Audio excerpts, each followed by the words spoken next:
Alrighty, so it looks like it's 2:30. So how many people do we have on the call right now? It looks like, not including the 303 number that just joined, we've got 8 people. And I'll text Brian to see where he is. Okay. So is that 8 people that are all governing body members, or is it just? No, it's about 5 people who are governing board members. Okay, oh, and so we need 3 more.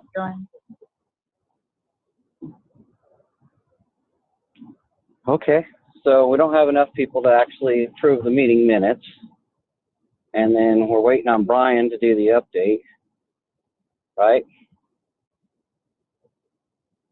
Yep, let me just text him right now.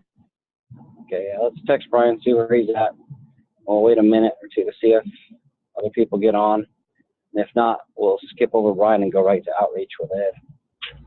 I think Brian, I was just in a meeting earlier with him on the phone. He was at the 911 task force meeting, so he may be, I don't know if he stayed for the whole thing, but I think he might be on his way. Okay. Carl, I just joined. Hey, Carl.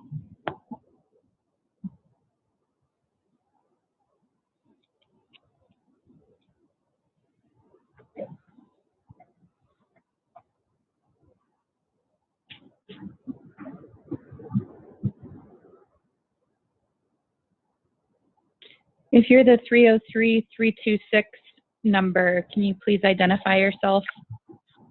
Hi, this also, is Wade, Brian. City of Aurora. Oh, thanks, Wade. Brian also said he's having a little bit of trouble, but he's calling in right now. Okay.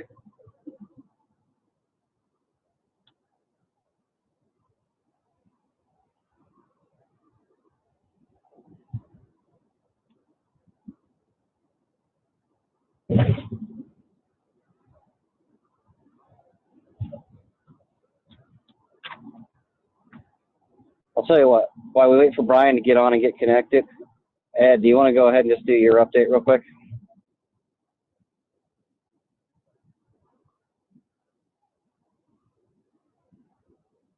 Maybe?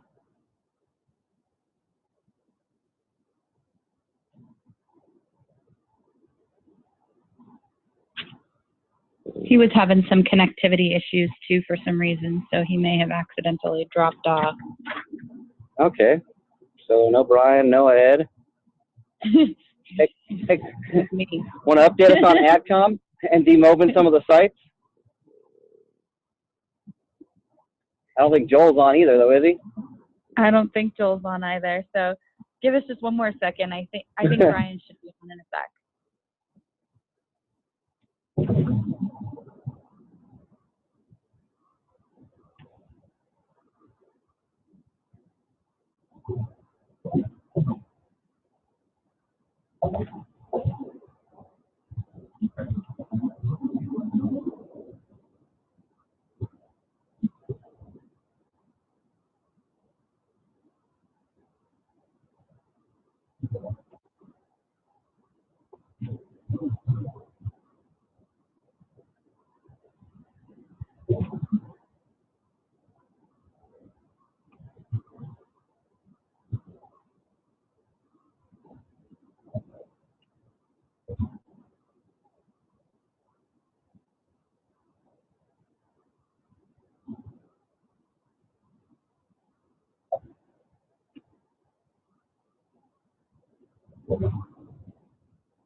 Hey, Chief, this is Ed Mills. Can you hear me? I can hear you now. Sorry about that. I'm sitting at my desk and nothing's working. So anyway, let me go ahead and give you an update. All right, sounds good. Hang on. We do have problems. Yeah.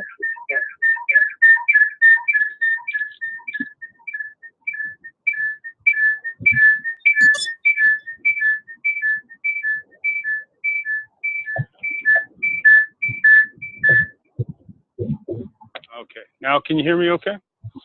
I can hear you, and it isn't echoing. That's better.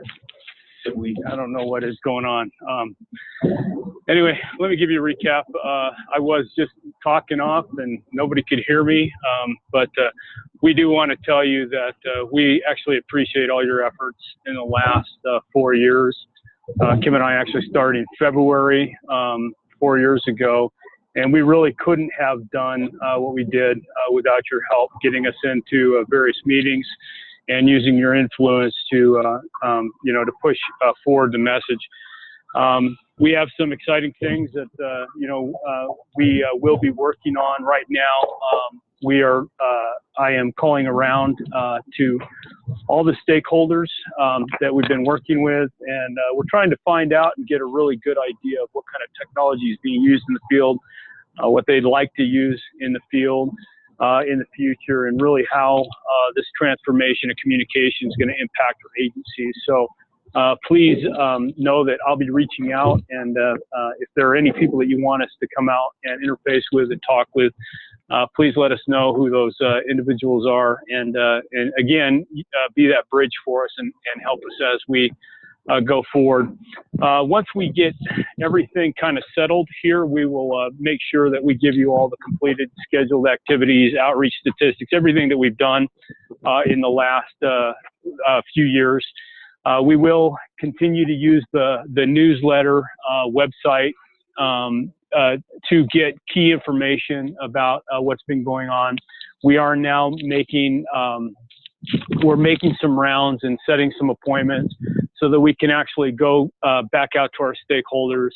And since they got very little information, as we ramped up to the governor's decision, we want to make sure that we go out and convey, the work that you did and the decisions you had to make. So we are making those rounds, making plans to make those rounds. One thing that did happen was we noticed that the FirstNet portal, the training portal that we had up on CoTrain, did get shut off inadvertently.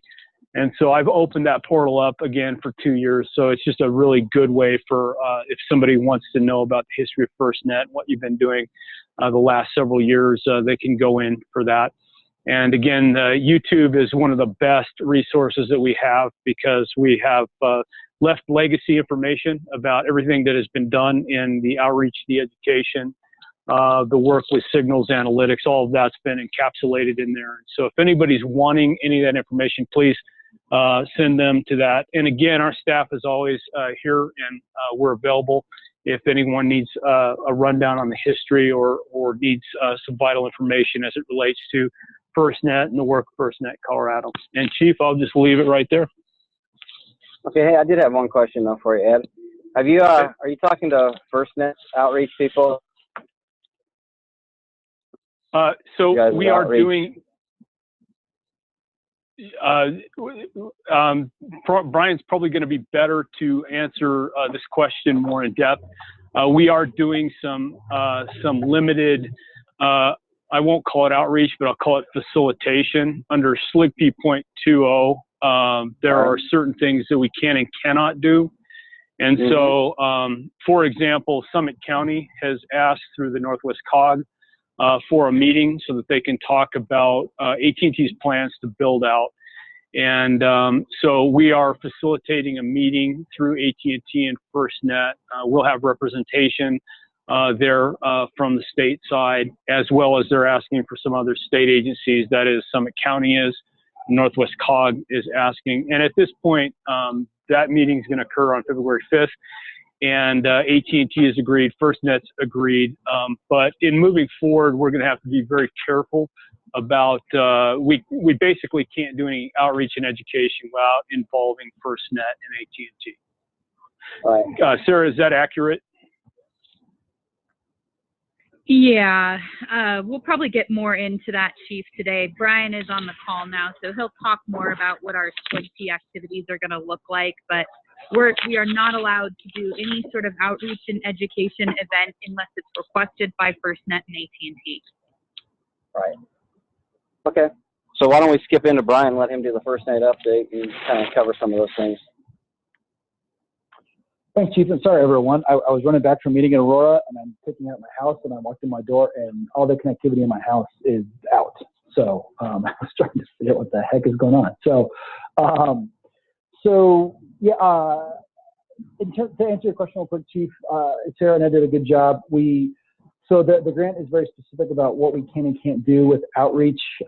For general outreach regarding FirstNet, we have to be basically subservient to FirstNet. So if FirstNet wants to do an outreach, we can go out and do that. We can't go out and do that. Now, what we are going to focus on is, as Ed was talking about, more on the technology side.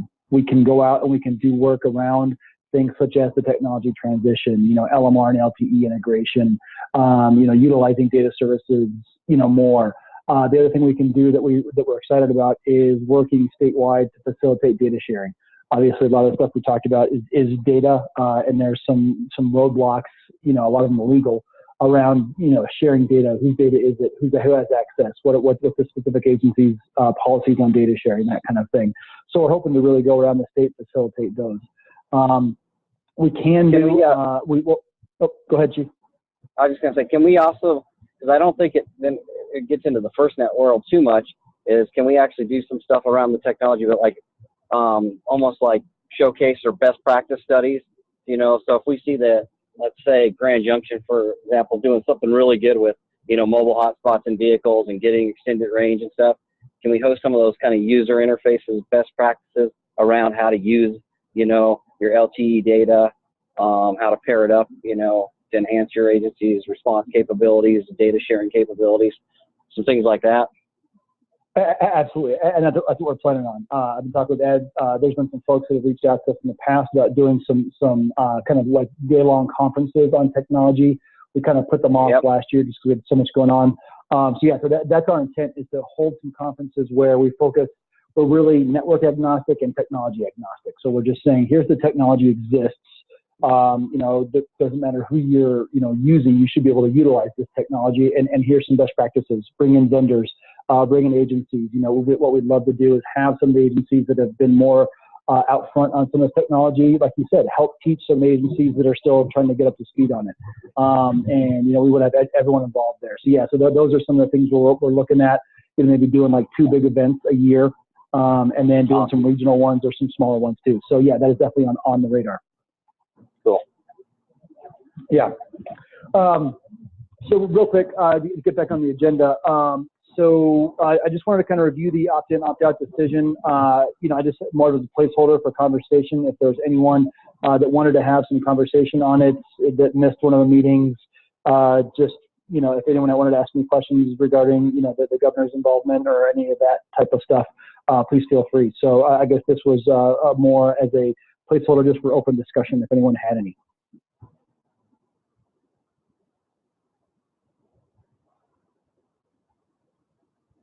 Okay, hearing none. So the next step, and this is kind of what we've been talking about, is, and I want some feedback from this group, the governing body, as to what you guys want this group to look like. Do you want it to look at all? Do you want it to exist at all?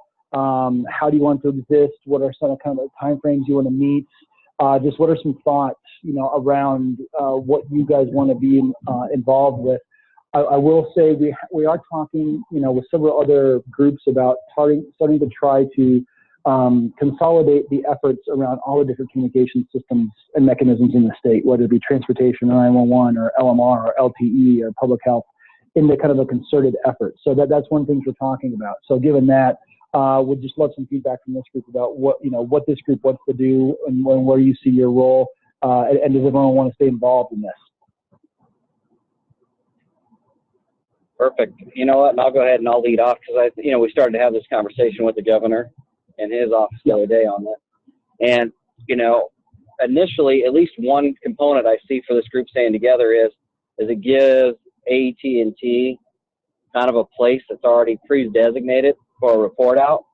And I don't know if it's necessarily right now, if we have enough to say, hey, we're going to have monthly meetings, but I envision right now that we'd at least be having a quarterly meeting, and we'd be asking AT&T/FirstNet to be able to give us, a quarterly report of what their progress is, what their build out is, what their rollout is, as far as it relates to Colorado, and then also any other updates, as far as the system goes on that national level. But I think the governing body, not only does it give them a place to report out what they're doing, but also it gives quite a few different eyes from all over the state and all the disciplines to kind of try to provide what limited accountability we can to AT&T for fulfilling the promises that they put into our state plan and the additional enhancements that, you know, we were able to negotiate out with them. I see that kind of as an initial primary role, but I'd love to hear anybody else's ideas, you know, what else they would like to see the governing body continue to do. This is Paula. I agree with you, Chief. I think we should keep the group up and running for that purpose, and I'm a little confused about the education and outreach if AT&T is going to need to do that themselves. I would like to partner with them or provide that. I think probably everybody's in a what is every state going to do template look like anyway, and I know I think that they probably will need help in this state by us providing that communication and working with them because of where we have come over the past 4 years and our opinions on you know what we thought we should do in the first place. So they're going to need us, and I don't know if they realize that yet. So I'm a little concerned there about the education and outreach, and people are asking now, what do we do? Absolutely, I agree 100%. And along with what Brian was saying, I don't know what conduit there will be to work with LMR and 911 and bringing all of these technologies together. I don't know if that's our role. If it's not our role, then we should still participate in whatever that communication looks like. So I want to keep that on the forefront as well. Okay. Other thoughts? Yeah, this is Chad. Sorry, I've been trying to get logged in, having trouble with the audio on the webinar. I agree. I think we need to continue to meet as much as anything else, and I don't disagree with what anyone else said so far. I just think that one of the things that continues to stand out to me is that we need to be able to be a source of accurate information for first responders who are being potentially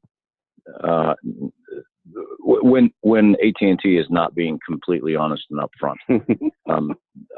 I just got back from a conference last week where AT&T FirstNet made presentations that I happened to be sitting in the room and challenged them on a few things, which was pretty revealing to some of the other sheriffs in the room. So I think there is value in us being able to stay up and educated on what they actually are doing, so that we can pass that along to the people that we represent as members of this governance board anyway, at the very least, if not more.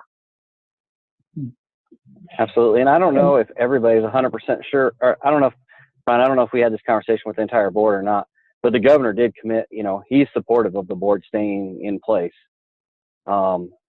So as long as we want to continue to find a role, he is supportive of it. Yeah, absolutely. And I think what everyone has said falls in line. And, you know, one of the things the governor negotiated in the opt-in letter was semi-annual operational reviews. Now, we don't know what those look like. That's one of the things that we're going to start looking at is what do those semi-annual operational reviews look like. The other thing, one of the things we can do with the SFID funds as well is do coverage verification. So while we can't go out and proactively drive test the state, if we get feedback from a user or a jurisdiction that says, hey, we're on FirstNet and we're not seeing the coverage that we were told, we can then go out and do some verification, some modeling, some testing, and that type of thing, and help that jurisdiction, you know, with that. So that's one of the things we're looking at. So, you know, Chief, I like your idea of potentially, if we meet quarterly, and we say, then, you know, so basically every other quarter is just going to be kind of internal, you know, probably talking and through all this stuff. And then every other quarter would be that semi-annual sit down with AT&T and operational review. I think that could be a good structure to provide that feedback and get us a chance to get out there and you know, chase down some of these issues and work through some of these things. and then report to you guys and get feedback, kind of on that cadence, and then we can, all sit down and talk with AT&T and FirstNet. Hey, Brian. Yeah. Just a quick note on the coverage gap analysis for the drive testing. The IOC has to have passed, you guys, just as a quick note. We can't do any testing of IOCs that haven't passed, but technically IOC 1 has passed. So we can validate AT&T service now for agencies that have already opted in or adopted. Yeah, thanks, Sarah. So yeah, there are some limitations, but I think as people adopt and as we get out there, we'll be able to do that and really help out with that coverage. That's one of the technical things I think we can do. Anyone else have some thoughts on the idea of moving forward and what the group looks like? This is Jim. I just wonder if we can also include some of the discussion about what maybe some of the other carriers are doing, like Verizon and anybody else that's providing services. Can we do that as part of this group? I think it's important that we understand what they're doing as well as what AT&T is doing, since most of us are not on AT&T anyway. Hold that thought, yep. Jim, till the end. That is on the agenda. So. Hey, maybe you already said it and I missed it, but is there any space for signals to still be a part of a reference or a resource for this group? Or is there, I guess the simple question is there a way for us to still use them as a resource? Yeah, yes and no. So mostly yes. So from a logistical standpoint, they're contracted at the end of December 31st. So so we can use them. We would have to get a new contract. And following state procurement rules, we have to either, there's various structures. So we have to keep that in mind. And I don't know if we want to go out and do a full-blown RFP process like we did.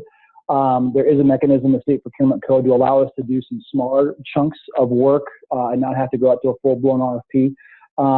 So, I think it is. We just have to figure out what the best mechanism is that from a procurement standpoint. From a financial standpoint, we do have some money in the SLP grant set aside for third-party consulting.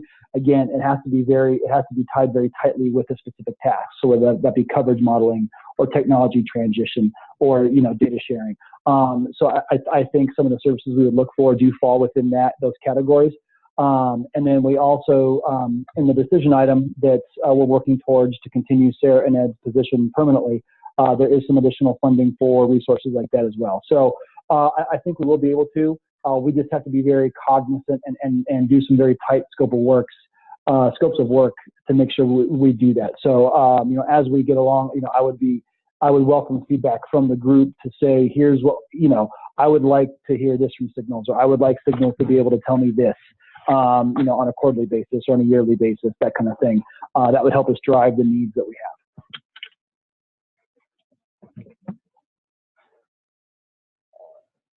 Okay, anybody else have anything that they want to contribute, or any of the proposed items anybody's opposed to?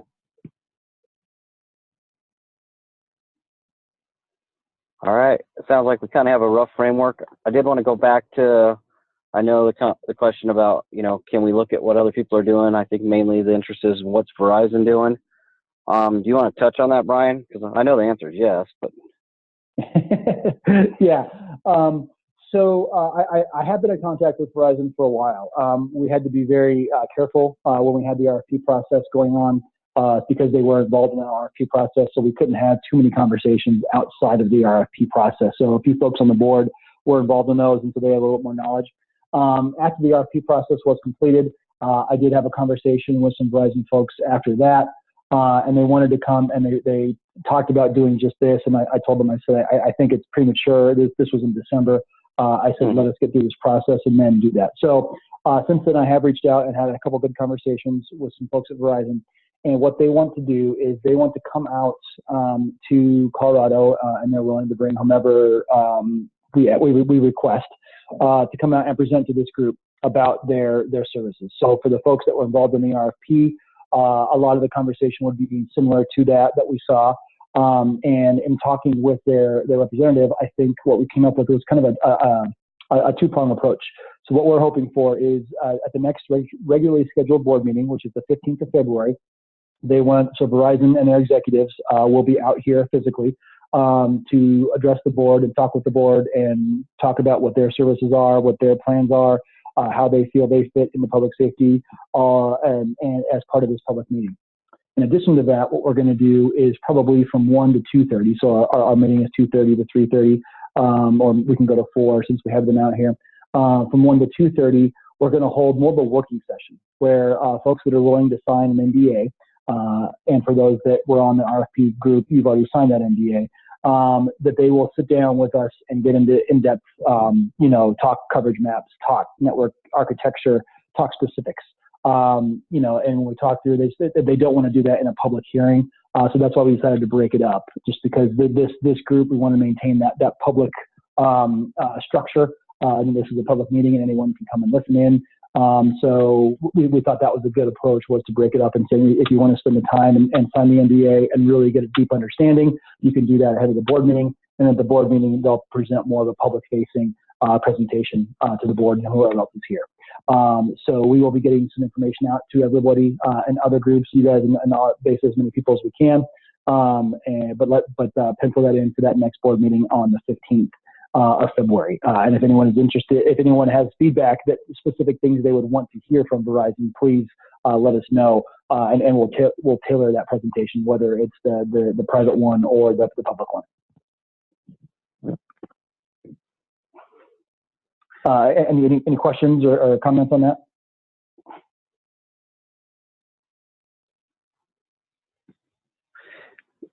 In addition to that, Brian, too, Mm-hmm. I also think one of the things that we look at from this governing body is how we encourage both sides. It doesn't matter, because I do think most of us will probably still be on Verizon for quite a while, is how we encourage trying to get AT&T to work with the Verizons of the world or whatever, too, to ensure as much usage back in, compatibility between the two systems, too, because ultimately that's what the intent was, is that you have interoperability across jurisdictions. And so I think that there's probably a role for the governing body there too. Not that we can make AT&T do anything. That's a great point, Chief. And there's actually some of my colleagues and I from other states have been having this exact same conversation recently. There's a group of probably 6 or 7 of us that continue to meet and have conversations every couple of weeks. And so we are talking about this. There are some ideas out there about trying to, like you said, we can't force anybody, but how we can hopefully try to nudge everyone in that direction. And I will be bringing those to this group most likely, and kind of get your thoughts on that and see what everyone wants to do. But no, I agree. I think and there's a report, and we just finished it up. I have not had a chance to email it out. And perhaps I see emails on the line, so maybe email, you could talk real quick, even though I know you're not on the clock, but obviously you're, as a concerned citizen, you're dialed in. Email, the last thing we did was a report on the push-to-talk functionality within public safety and the integration into LMR. And email, do you want to just say a couple words about that report and just kind of highlight what your perspective is after doing that report?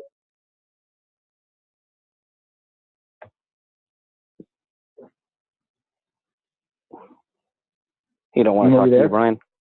He doesn't want to talk to me. Well, because I'm not paying him anymore. That's the problem. Anyway, so basically what the report says is, he was concerned that the implementation of push-to-talk, based on what we know now, could lead to interoperability issues.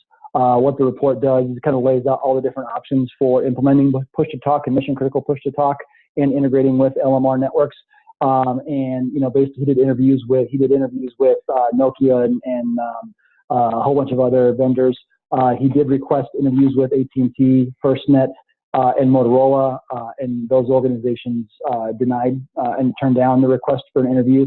So basically what EMO's recommendation is that as of right now, it looks like that we could be facing kind of a proprietary quandrum where if you're an AT&T user or a FirstNet user and you're using their push-to-talk functionality, it will not be interoperable with Verizon's. If your neighbor is a Verizon user and you're using Verizon's push-to-talk functionality, that those two would not interoperate. So that is the concern, and that's kind of what's driving some of our conversations that I'm having with other states. And we'll get that report out to the group here by the end of the week, by tomorrow. So. Perfect. Hey, Brian. Yeah. Not to interrupt again, but I was just on the RecWig call today, and Tracy, our contact from FirstNet, did come online and said that FirstNet will be producing a survey regarding push-to-talk requirements from first responders that she was offering to people who would be interested in taking it. And I took the opportunity to respond and said that we'd like an opportunity to take the push-to-talk survey and localize it with our stakeholders. So it'll probably be something that we'll have at the next governing board meeting, and it can either go out in the newsletter based on what Ed thinks is best or some other way disseminated. But there is something coming that will offer people the opportunity to sort of state their opinions about it, hopefully. Perfect. Excellent. That's great, Sarah. So yeah, so we'll definitely look at that, and I think that would probably be our number one requirement is interoperability with other networks. Because it's not just Verizon, there's some regional networks, none here, but there's one in Mississippi and one in Alabama where they have their own public safety networks. They're small regional carriers. And so, in those areas of the country, there would need to be a requirement to be interoperable with the network with those smaller regional carriers. All right, so it looks like we kind of got a framework going forward and maybe some standing agenda items. Do we have enough people to approve minutes right now? I know Chad's Unfortunately, on. no, we have 7. Oh man, we're never gonna get those minutes from November approved. Okay. So legal issues, I don't know. What do you got there, Brian, as far as the contracts are all signed and? Yeah, no, at this point, nothing that I know of. Ken still is on. Ken is still considered a special attorney general, and so he's there if we need something. But at this point, I can't really think of anything that we're looking at. But I think what I will probably do is work with the attorney general's office to keep that special attorney general designation open. And then if something does come up, that we will be able to just work with Ken as long as we have the funding to do that. And, OIT does have some allocation for attorney general funding. So, perhaps I could dip into that if necessary. So I think with Ken, hopefully that'll be the biggest issue is just the cost because the SLIG-P 2.0 will not pay for any legal fees. So anything that we want them to look at, we'll have to pay for out of our own pocket. Perfect.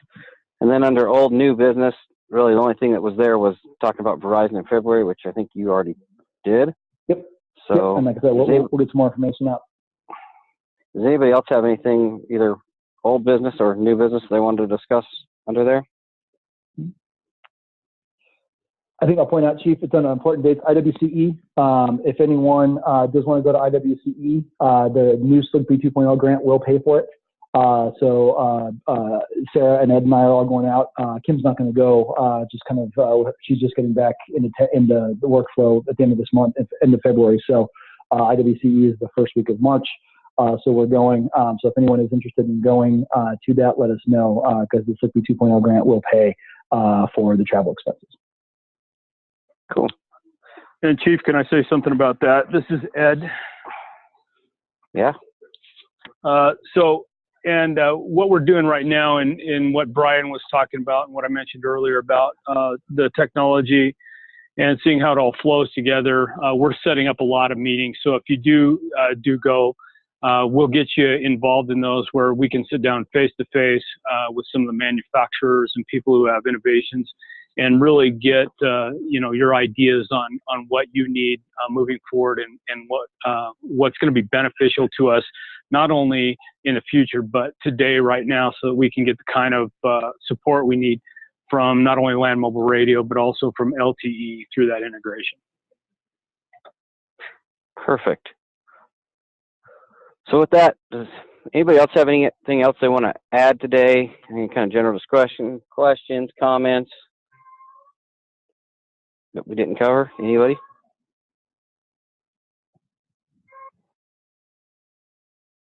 All right, I'm hearing none. So what we'll do is we'll go ahead and get ready to adjourn this. Hey, Brian or Sarah or Ed or whatever, can we look at trying to put together, since we kind of have an idea of what we're looking for the group to do going into the future, try to put together kind of a proposed agenda for those quarterly meetings and things that we think should be kind of standing topics like interoperability, coverage rollout, IOC, you know, goals, all that for the next meeting. Yeah, and then that way. Oh, sorry, Chief. Yeah, absolutely. Yeah, we're gonna actually, we're working on kind of a layout overall of all we're working on. What are some of the focus groups and working groups we're gonna have?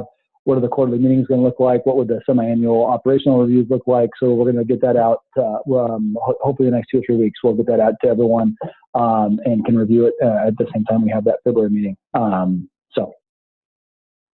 All right, perfect. So if nobody else has anything else, we'll go ahead and adjourn. So not hearing anything, let's go ahead and adjourn the meeting. Thank you, everybody. Thank you. Bye-bye. Thanks, everyone. Bye. Thanks. See you See you later. Thanks.